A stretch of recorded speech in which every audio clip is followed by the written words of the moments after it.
Everybody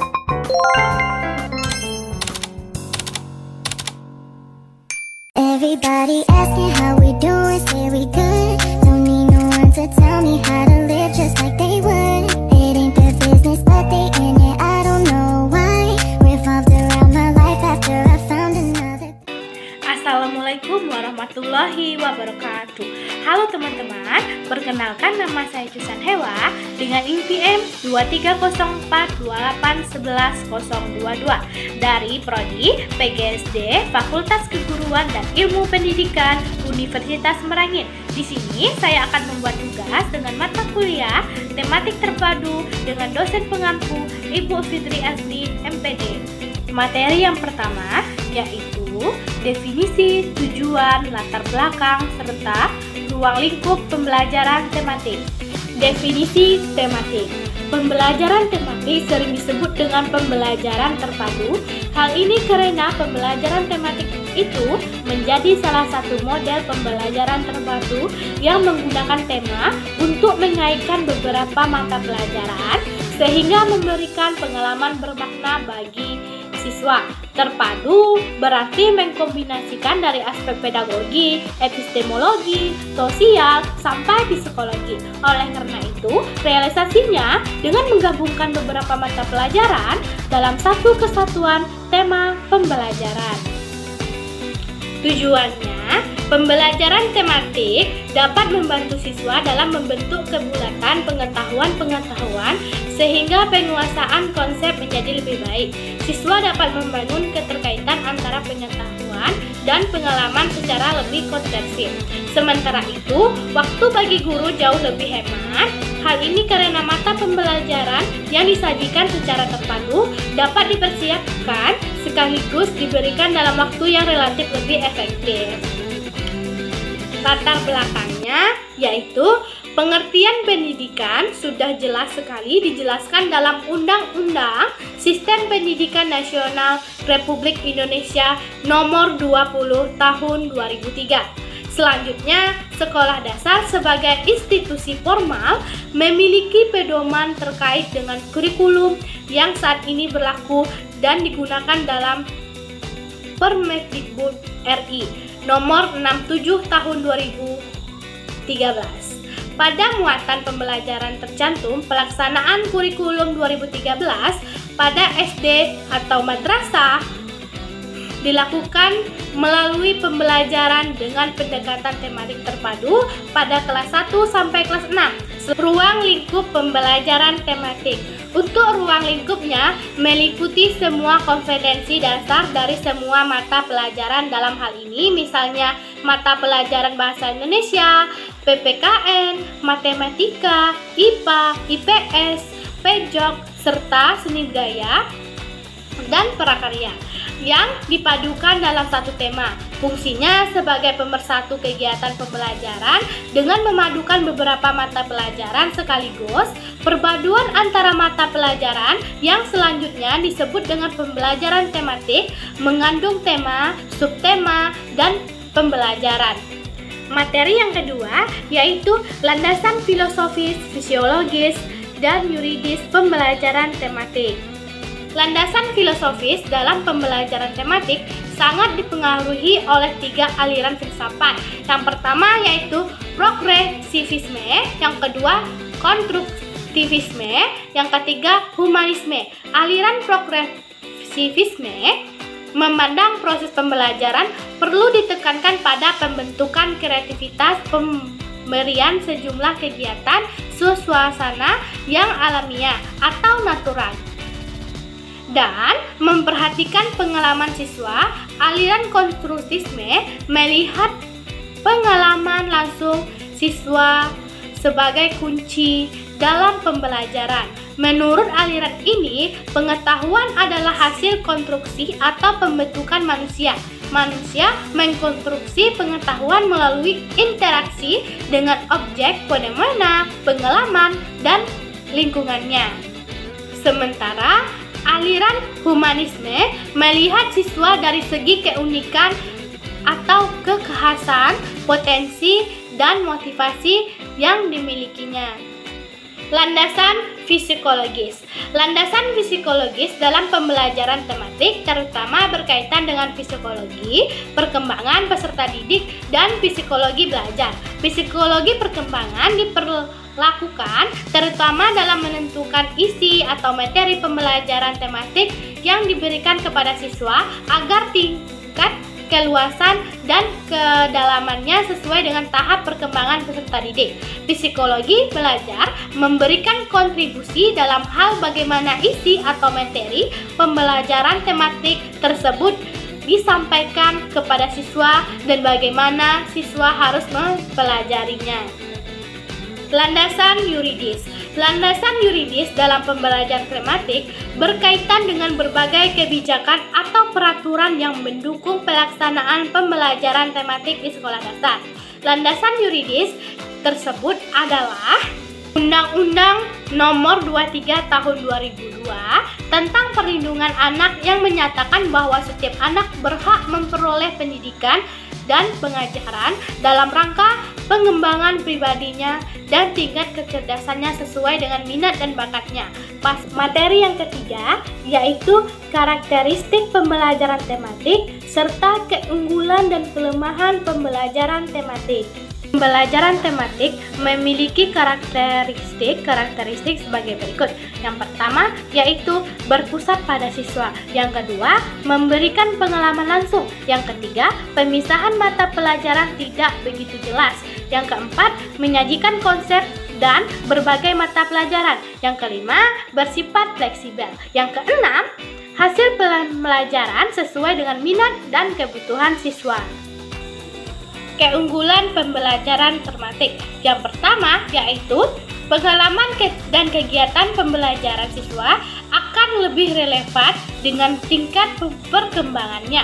Yang kedua, kegiatan pembelajaran dipilih sesuai dengan bakat dan kemampuan siswa. Yang ketiga, kegiatan belajar menjadi lebih bermakna untuk siswa sehingga akan diingat oleh siswa dalam waktu yang cukup lama. Yang keempat, dapat mengembangkan keterampilan berpikir siswa dalam proses pembelajaran terpadu. Yang kelima, dapat mengembangkan keterampilan sesuai siswa seperti kerjasama, berkomunikasi, dan keinginan untuk mendengar pendapat orang lain. Yang keenam, meningkatkan kerjasama antara guru dalam merancang kegiatan pembelajaran. Yang ketujuh, pemahaman materi mata pelajaran menjadi lebih mendalam dan berkesan. Yang kedelapan, meningkatkan semangat siswa dalam belajar. Kelemahan pembelajaran tematik. Yang pertama yaitu menuntut guru untuk mempersiapkan diri sedemikian rupa, memulai dengan memiliki wawasan yang luas, kreativitas yang tinggi, percaya diri, hingga kemampuan dalam menggali informasi dan pengetahuan.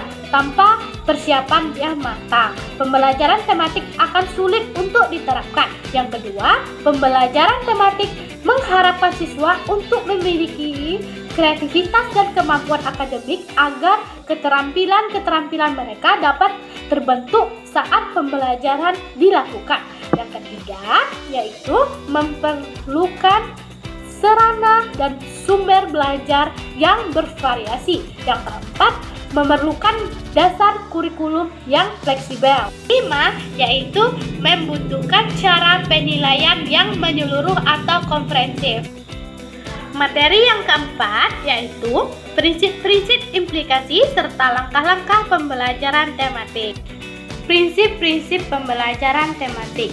Pembelajaran tematik memiliki beberapa prinsip dasar yang dapat membantu dalam merancang pengalaman belajar yang menyeluruh dan terintegrasi.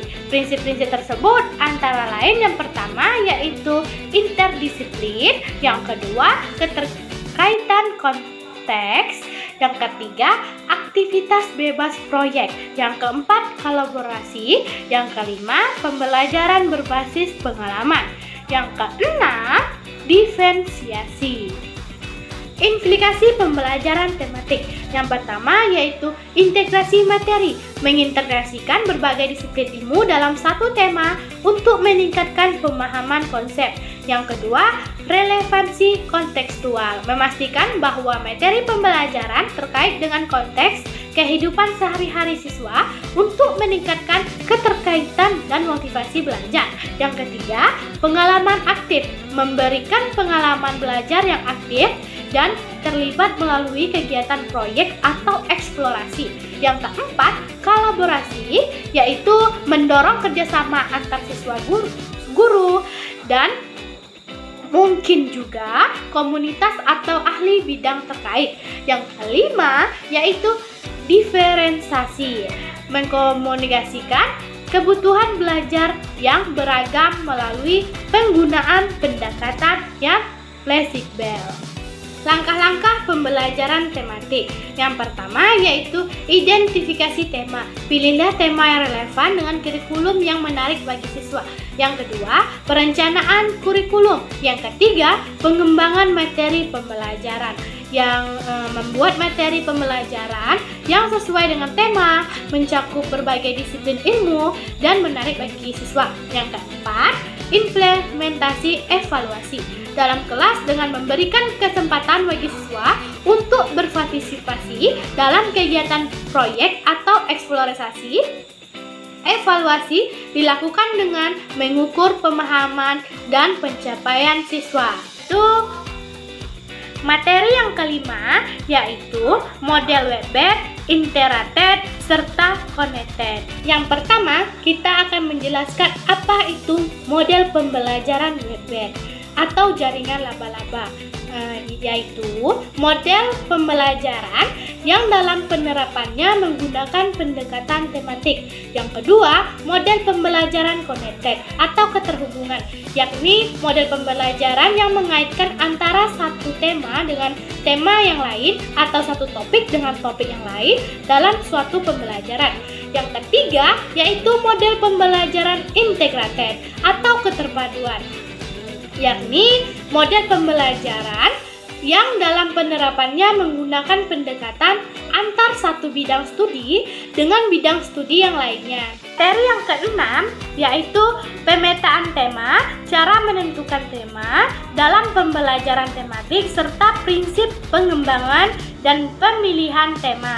Pemetaan tema adalah suatu kegiatan untuk memperoleh gambaran secara menyeluruh untuk semua standar kompetensi dasar dan indikator dari berbagai mata pelajaran yang dipadukan dalam tema yang dipilih dalam menentukan, ditetapkan sendiri oleh guru dan atau bersama peserta didik. Cara untuk menentukan tema dalam pembelajaran. Yang pertama yaitu analisis kurikulum. Tinjauan kurikulum yang ada untuk memenuhi standar dan tujuan pembelajaran. Yang kedua yaitu pemahaman konteks siswa, kenali minat, kebutuhan, dan latar belakang siswa. Pertimbangkan relevansi tema dengan kehidupan sehari-hari siswa. Ketiga yaitu keterkaitan antara disiplin. Pilihlah tema yang memungkinkan integrasi antar disiplin ilmu. Yang keempat yaitu sumber daya dan bahan ajar. Pastikan ada sumber daya yang memadai untuk mengajar tema tersebut. Carilah bahan ajar, media, dan alat yang dapat mendukung proses pembelajaran. Yang prinsip utama yang perlu diperhatikan, yang pertama yaitu relevansi, yang kedua keterpaduan, yang ketiga kontekstual, yang keempat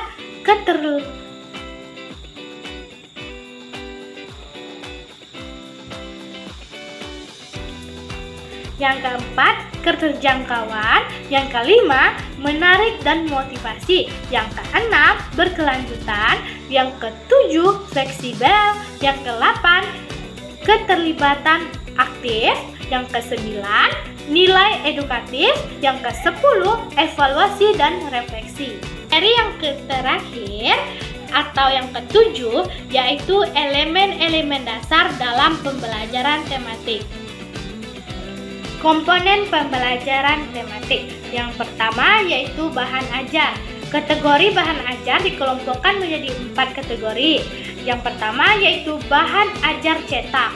Contoh handout, buku, modul, lembar kegiatan siswa, brosur, leaflet, white chart, foto atau gambar, dan model untuk maket.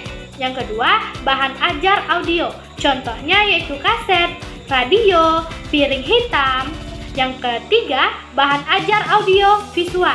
Contohnya yaitu video compact disc atau film. Yang keempat, bahan ajar multimedia interaktif.